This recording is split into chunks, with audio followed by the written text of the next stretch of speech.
If you have a Bible with you, would you open it up to Mark, the Gospel of Mark, chapter 2?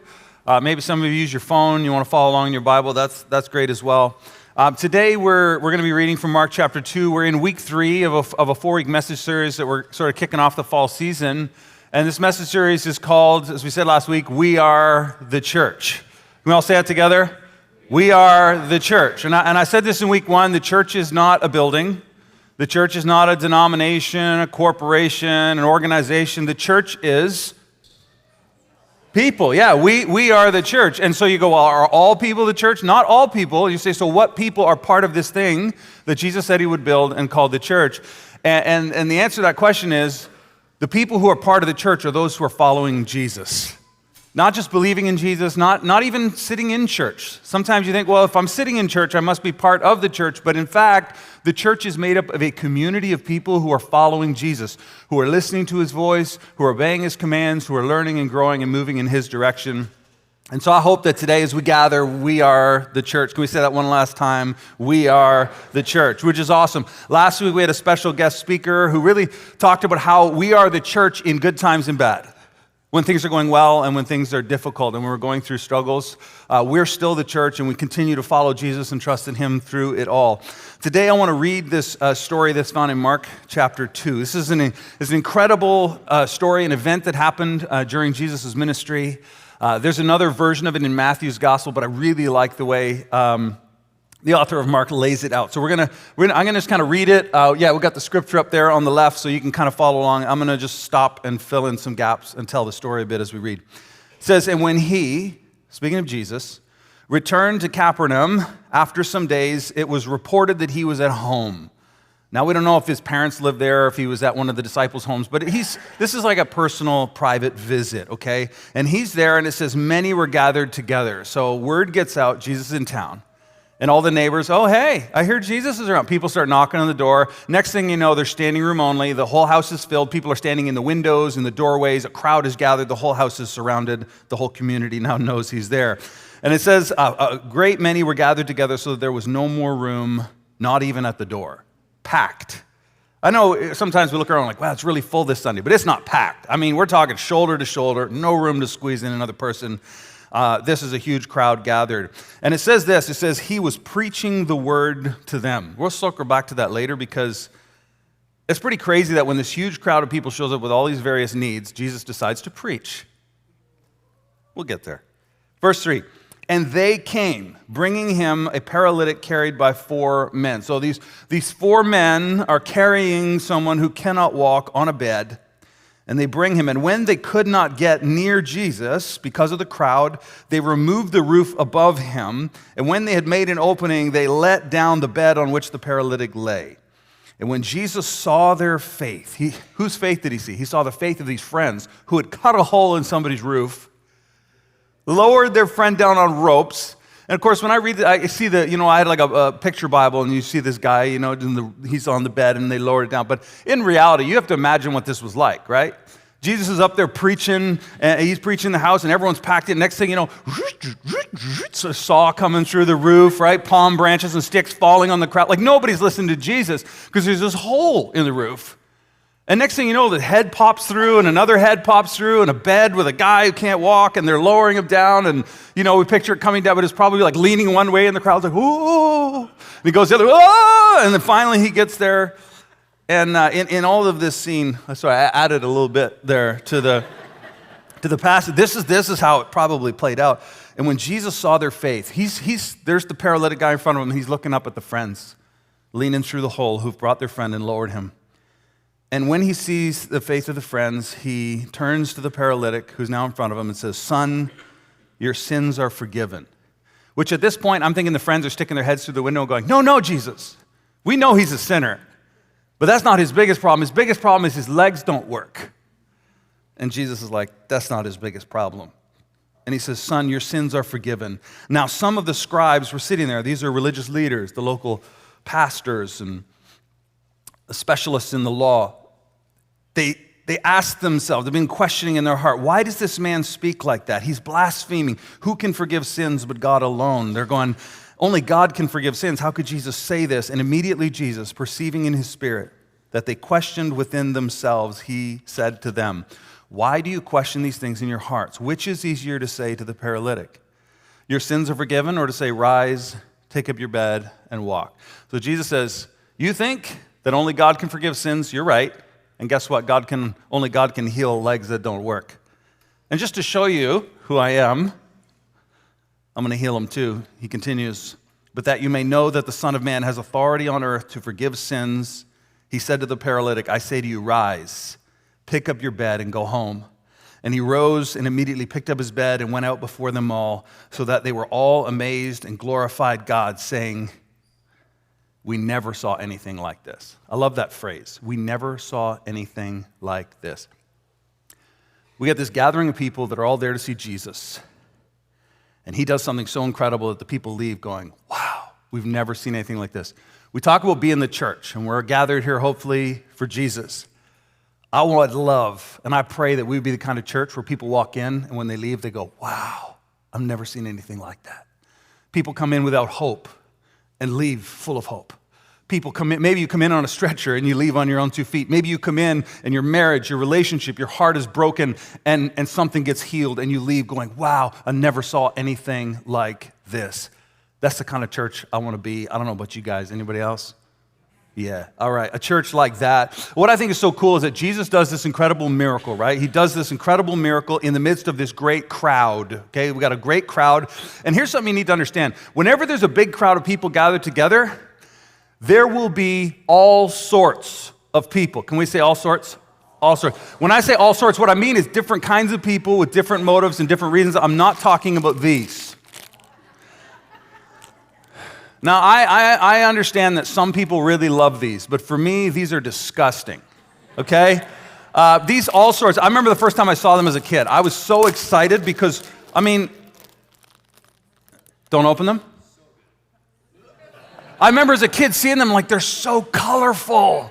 They must taste amazing. I want one, and then I tried one, and I was like, I'm not even going to eat it up here, right? Because I'll taste it the rest of the day. I was like, oh, that's nasty. Let me ask you a question. Have you ever met somebody, don't look around, don't elbow anybody, but have you ever met someone and you thought, they look amazing, they seem so nice, you're like, I want to get to know that person, and then you get to know them, and they're so colorful, and you get to know them a little better. Yeah, that's what I expected it to taste like. And you're just like, oh, no thanks. Anybody? Just give a show of hands. Don't look around. Yeah, okay. We've all been there, right? Because the truth is that when we have a crowd of people gathered together, like we do this morning, I know everyone looks great and everyone's amazing and love everybody, but the truth is in this room, there's all sorts of people. There are people in this room that have great motives, people that don't. There are people with great attitudes, people that don't. There are people here for all different kinds of reasons. And so here's the thing I want you to know. When we're talking about the church, if you're new to church, if you're new to faith, let's say you showed up here this morning and you're like, man, I'm going to check out this Jesus thing. Man, I want to find out what church is all about. Many people come to church and they just expect that when they walk into the church, they're going to meet a bunch of people who have it all together. And I heard a couple chuckles like, yeah, wait till they find out. It's not true. Because what happens is in the room, hopefully we have a whole bunch of people who are trying to follow Jesus, but we're on all different places. So don't assume that just because there's a room full of people that attend church, that they have it all together, that there's no addictions, that there's nobody struggling in their relationships, that nobody struggles with greed or selfishness. Like, it's all here. In this room, there's all sorts, okay? All sorts of people in all sorts of situations.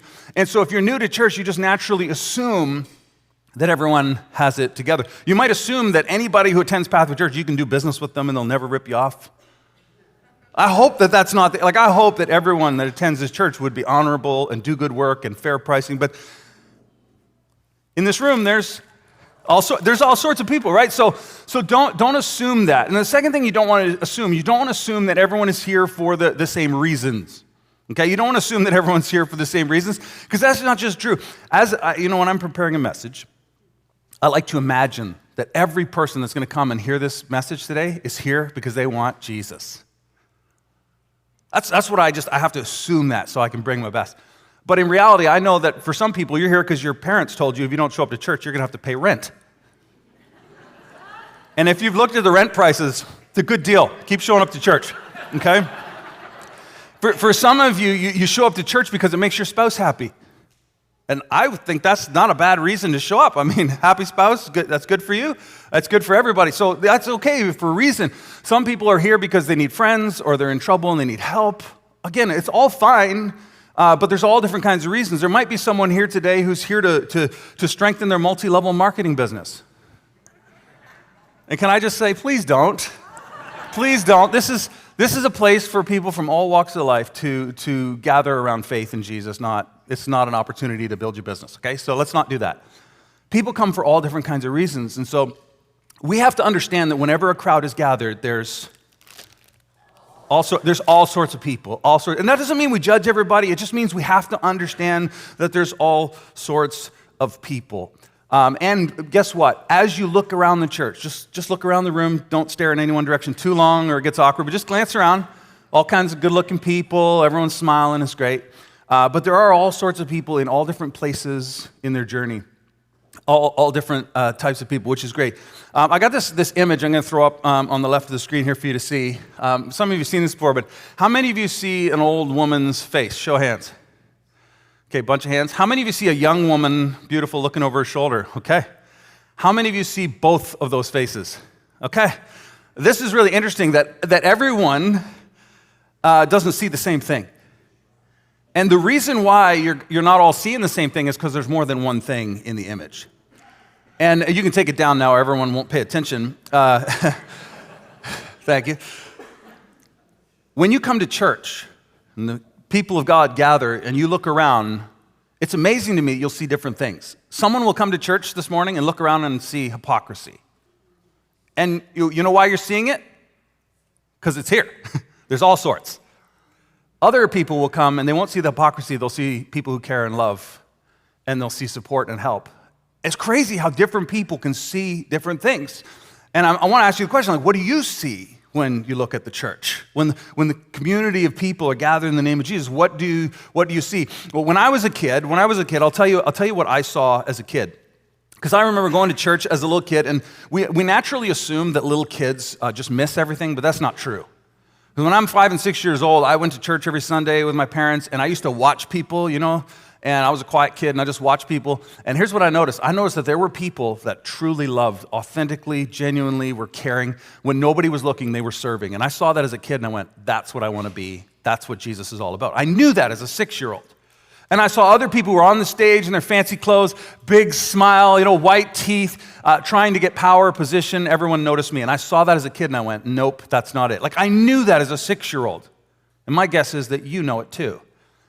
I saw both of those things in the church. I saw people in the church who sacrificed, helped, prayed for others.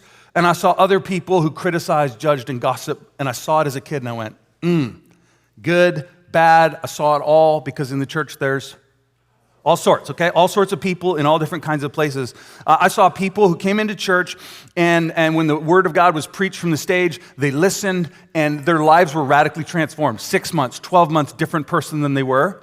And I also saw people who sat in the same pew every single Sunday for 20 years straight, and nothing changed. I call them brother and sister rigor mortis, right? Because it looks like a tree. It looks like it's alive, but it's petrified. Like there's nothing, there's no life in it. It's just stiff, it's not moving, it's immovable. And I saw that in church. I saw people being transformed, and I saw people who was just like, bang, nothing happened. Because there's all sorts in the church. I saw it all as a kid. And I find it fascinating that Jesus is in this crowd, and what we're going to see today is I'm going to walk through this story again, and we're going to see 4 kinds of people. Interestingly enough, a couple chapters later, in Mark chapter 4, Jesus is going to tell a parable, and I'll just summarize it because we're not going to have time to read it today. Jesus says to his disciples, if you want to know how the kingdom of God works, you need to understand this parable, this story, illustration, and it's called the parable of the sower. In this parable, he says a farmer goes out, and he's got a bag of seeds, and he's throwing seeds. He's planting, right? Like some of you might plant grass seed on your lawn. So he's out there throwing seeds. But what's interesting in the story is that the farmer is seemingly careless with his seed throwing.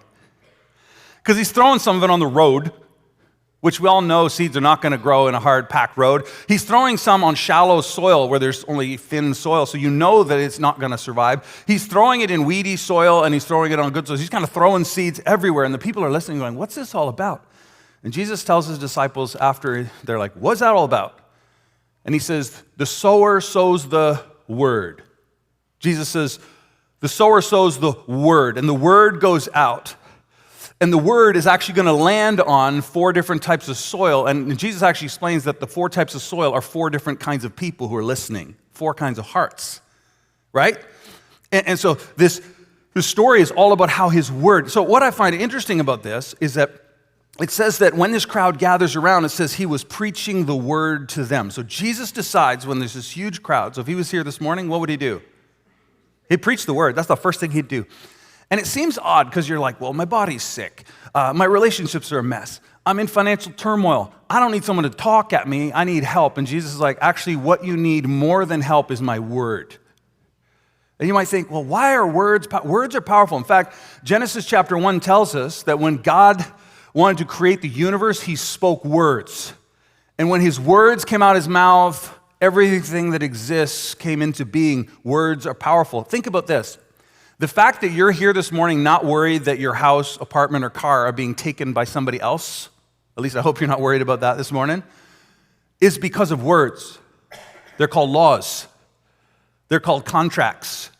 We have words that protect everything that we own. It's incredible when you think about it, right? There are countries in the world, you can have a house and it's like, it's my house, and someone else comes along and says, no, it's mine. They don't have words to protect. Words are powerful. We lose sight of this. And so what Jesus says is the thing that people need most is his word. The question is, will we receive it? What kind of people will we be? Because in this room, I'm preaching this morning, and I know that there are, thank you, all sorts of people. Some of you, honestly, some of you are going to hear what I'm going to say today, and you're like, good joke, I'm going home, and nothing's going to happen. It's just going to bounce off. Just boink, the seed's going to go, right? Others of you are going to hear it, you're going to get super excited. You're like, I'm going all out for Jesus, and a week later, you know, your boyfriend breaks up with you, and you're like, oh, it's over, I hate God. Like that, it's just going to be, that's the shallow soil. And then others are going to hear and be like, yeah, I'm going, and you're making plans, and you're moving forward in your faith. And then the cares of this life, your hobbies, your kids, sports, your career, all of these things that are good, they're going to start to choke out what God's doing. But then others, there might be somebody here today who hears this message and 5 years later remembers it because it changed their life. And that has nothing to do with me, has nothing to do with the quality of the sermon, it has everything to do with receiving the word of God and allowing it to change you from the inside out. Are you guys with me? Awesome. Okay, so today I want to share with you 4 kinds of people, okay? 4 kinds of people. We're going to look through the story. What kind of people do we see in this story? What kind of people do we see in the church? The first kind of people we discover in this story is what I call people in need. People in need. Now, hopefully your mind goes immediately to the paralyzed guy, right? He's on a bed. He's in need. His legs don't work. And I know it's difficult if any part of your body doesn't work, but in this culture where it was farming culture, if your legs didn't work, you didn't work. So you might have been, unlike today, they didn't have motorized scooters, you had to have people carry you, they didn't have information jobs where you could work on a computer. I mean, if you couldn't work with your legs, you were a beggar. And so this man is in a bad way. Also, in this day and age, there was a stigma attached. So people assume that if you were paralyzed and your legs didn't work, it's because you did something wrong. You were a sinner, and God was clearly judging you and punishing you for it. People in our culture don't believe that, which I'm glad about. And so this guy had it bad. He is definitely someone in need. And you know, it's crazy because I believe that the church should be a place for people who are in need. Do you agree with that? Often I get into conversations when I meet new people. I guess when people meet me, they don't naturally assume I'm a pastor. I don't know why they don't. So they're just talking to me. We're talking sports, we're talking kids, we're talking hobbies. Somewhere along the line in the conversation, which I think is going pretty well, they ask me, so what do you do for a living? I usually take a deep breath and I say, I'm a pastor. And they're like, oh, is that that's like a minister, like a reverend, like a priest? I'm like, kind of, yeah. And at that point, the conversation always gets awkward. All the chit-chat stops. Sometimes they'll apologize for all the curse words they used in the last 10 minutes. And then they just get all weird and silent. I've thought about just getting one of those white collars, just being like, let's get the awkward out of the way at the start. On occasion, though, I'll have this conversation with somebody, and after they apologize for swearing, I don't know why people do that. Anyway, they'll say something to me like this. They'll be like, yeah, that's really cool. That's really cool. Church isn't a place for someone like me. Interesting. I kind of lean in and say, well, what do you mean by that? They'll say, well, I've done a lot of bad things. Well, okay. So did David. So did, It's like, oh, yeah, okay. And they'll say like, oh, yeah, but I have struggles. And again, it's this assumption that when they show up to church, everyone here has it all together. And they're too much a mess, that Jesus wouldn't want anything to do with them, and that the church at large, the community of people who are trying to follow Jesus, wouldn't accept and love them as they are. That's the assumption. To which is interesting because just 4 or 5 verses below this story we're reading, the religious leaders actually come to Jesus and like, why are you eating with those people? Because he's eating with the outsiders in society, tax collectors, prostitutes, people that the religious people wouldn't have anything to do with. And Jesus actually responds in this way. He says, those who are well have no need of a physician, but those who are sick.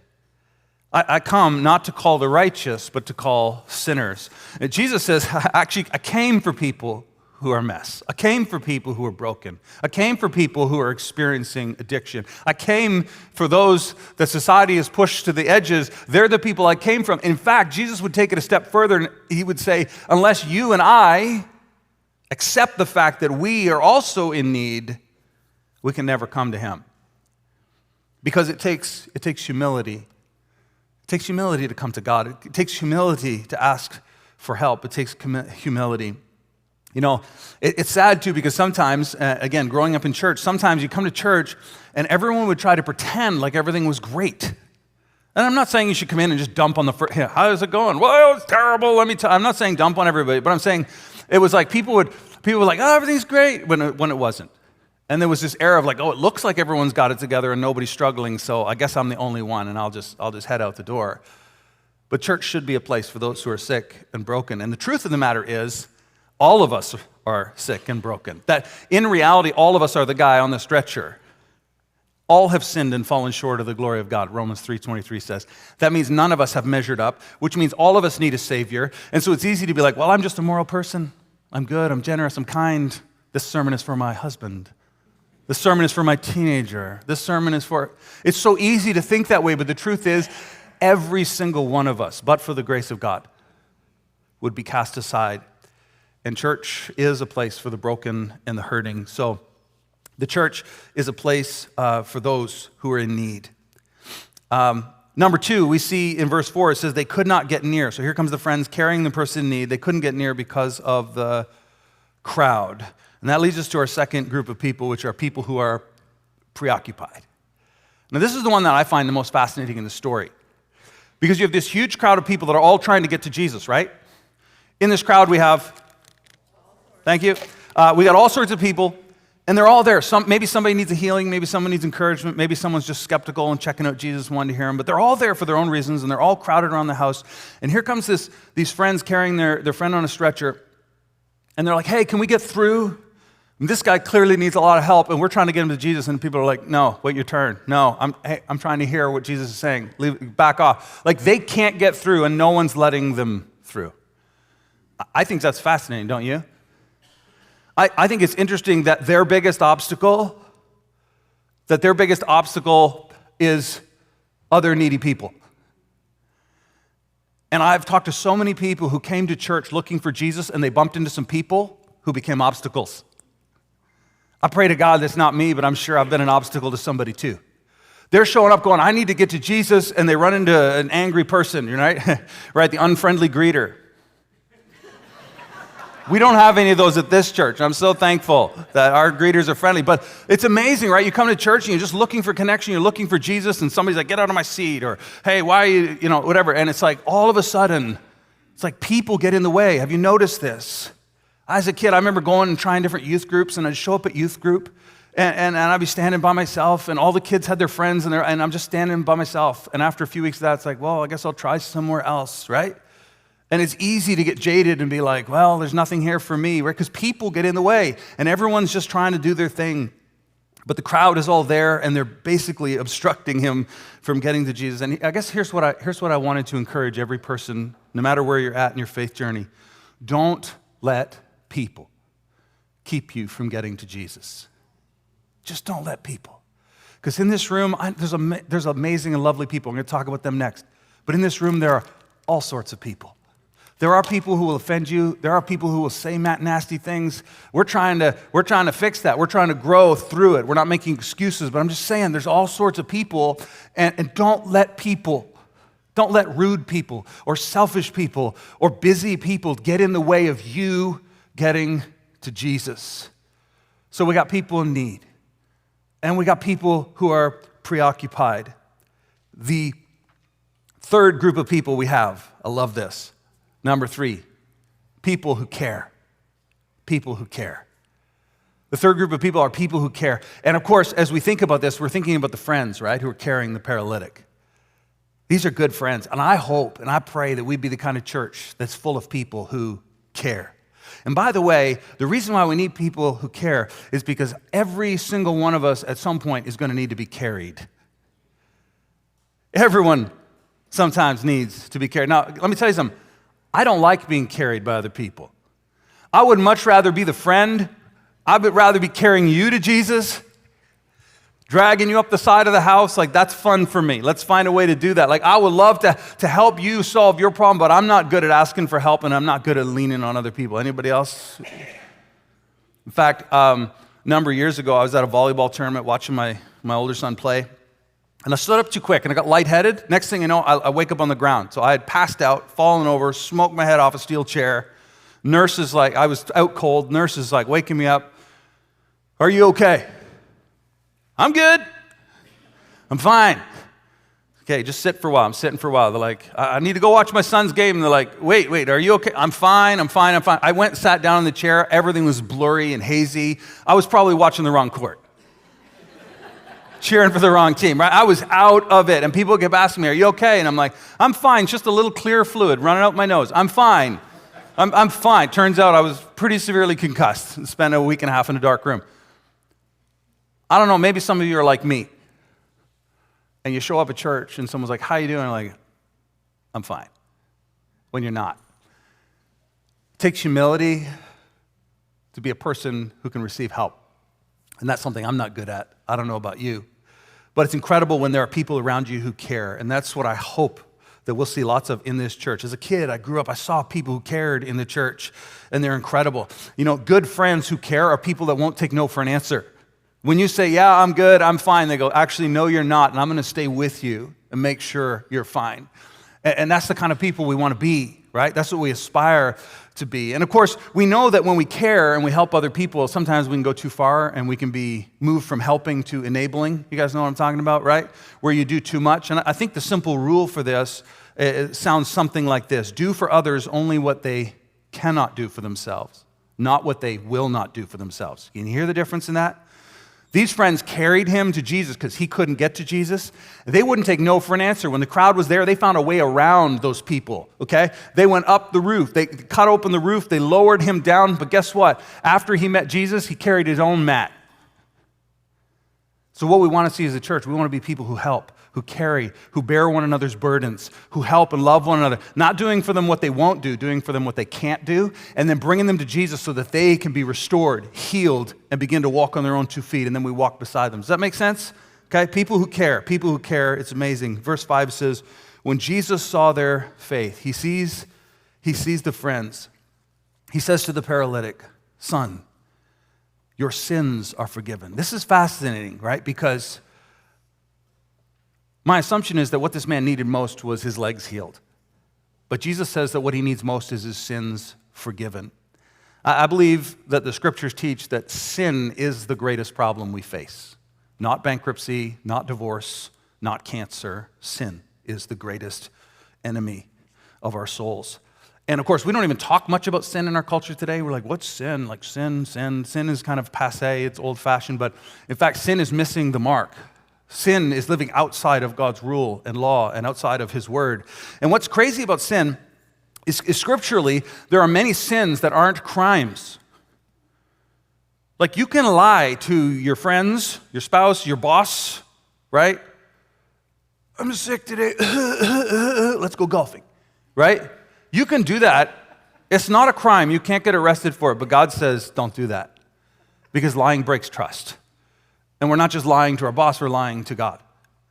And before God, we're sinning against him. So things like greed, covetousness, these things are not crimes. You can do them. You can have them in your heart. No problem. But God says they're sin. Don't do them. And the reason why he says that is because greed and covetousness will destroy you, your family, your business, and everything around you. And so Jesus is like, sin is the problem.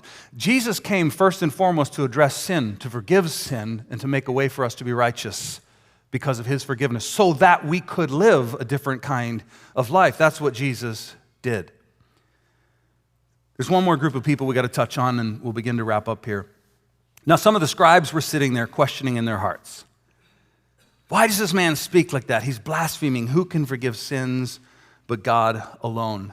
This leads us to the fourth kind of people, because in this room there's all sorts. The fourth kind of person that we find in this story are what we call critical people, right? People who are critical. Anybody ever met somebody who's critical? Keep looking this way. Critical people. And these religious leaders followed Jesus around, and it's not bad that they had questions, and it wasn't bad that they were reasoning in their minds and turning to the scriptures. The problem was they were looking for problems. And I'll tell you something, it is so much easier to criticize someone than to carry someone. Right? Because you can use your criticism as a reason to not help too. It's easier to find fault in someone else than to find common ground. And I'm telling you, in this room, there are people who have a critical heart. In fact, I would actually make the argument that all of us can be all of these people. We can all be caring in moments, critical in others, accepting of our need for God in one moment and getting in someone else's way in another. You with me? And so it's easy to be critical. And whenever you have a crowd, this isn't just a church thing. It's not like, I'm not just saying that in the church, like in Pathway Church, there's critical people. I'm saying every crowd you get into, there's critical people. At work, there's a group of employees, there's going to be some critical people. If you go to the PTA, the Parent Teacher Association, I guarantee there'll be some critical people there, right? Any club, any group, any crowd, Thanksgiving, it's coming up. Someone's going to be critical. And I've noticed that each and every one of us has potential to be all four of these. So here's the question that I kind of want to wrap up with. I'm going to ask Jace to come up and help me close. When you think about this church, when you think about Pathway Church, and if you've been here for a little while, here's the question. What kind of people do you see? What do you see? What are you noticing? I guarantee you're going to see all kinds of things here. But maybe more importantly, I want to ask this second question. What kind of person will you be? What kind of person will you be? You know, sometimes people come be part of a church and they expect the church to be like heaven. Everything's perfect. Everyone's full of love and grace. And that's our aim, to be more like Jesus and to create a safe place of love and community. But in reality, Jesus taught his disciples to pray in this way: thy kingdom come, thy will be done on earth as it is in heaven. What we have to realize is that we're actually responsible, and Jesus has given us the task of bringing heaven to earth by choosing to be a person who cares instead of a person who criticizes, by choosing to be humble and say, I need help, by choosing to be caring and loving and stretching out our hands to help someone in need. When each of us does that in part, the church begins to look more like Jesus. We begin to change and grow. As I said at the beginning, when I said there are four kinds of people and there's all sorts, I'm not excusing like, oh, well, I just get to be a jerk. That's my kind. I'm that kind of candy. The truth is, I wouldn't even call it candy myself.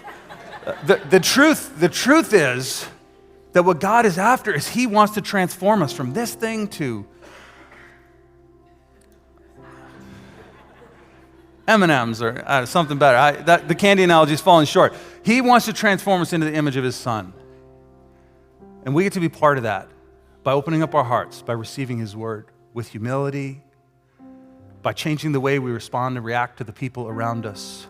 And it's in this way that the church, we are the church, and it's in this way that the community, the gathered community of people, all here for Jesus, but all here for different reasons. As we're moving in his direction, we become formed and fashioned into the image of his Son, and we become transformed. So who are we? We're the church. And in the church, there's all sorts. Here's the most powerful thing. We get to decide what kind of Christians we're going to be. We get to decide whether we're humble or proud. We get to decide whether we're caring or critical. We get to move in a direction. I want to invite you into that process. And maybe here, I want to take just a moment today, because maybe I know there's new people every Sunday, and maybe you've been around for a while. And I don't do this every Sunday, but every once in a while, I think it's important to say, if you come here looking for Jesus, that the next step you have to make is just deciding to follow him. And when we come to Jesus, we have to acknowledge the fact that I'm the guy on the mat. Apart from you forgiving me, apart from Jesus saving me, I'm without hope. And to actually open your heart and say, Jesus, come be Lord of my life. I'm going to decide to follow you from this moment. And I want to pray a prayer this morning. If that's you, I want to give you the opportunity to pray this prayer. You guys can all pray this prayer together if you want, if you've already done this. But I want to give people an opportunity to open their mouths, not just pray in your heart, not make a decision, but actually open your mouth and say these words, because guess what? Words are powerful, and words have significance. And so if you're here today and you're like, I don't understand it all, I don't know the Bible, but I want to follow Jesus and I want to make him Lord of my life, I want to invite you to pray a prayer. And you can repeat these words after me. Dear Jesus, I give you my life. I surrender my heart to you. Forgive my sins. Make me new. Thank you for rising from the dead and making a way for me to have eternal life with you. In Jesus' name, amen. Amen. Let me just take a moment to pray for you, and then we're going to wrap things up. Father, thank you for every person listening to the sound of my voice today. Lord, I acknowledge today that everyone here is here for a different reason. But God, I pray that as we leave, we would leave going, man, God did something incredible in my heart and in my life. I pray that we'd be the kind of church that people would leave and say, I never saw anything like that. God, as we make decisions as individuals to move in your direction, that you would strengthen us as a church to be that kind of community that's full of life and that points people to you. We pray this in Jesus' precious name. Amen. Amen.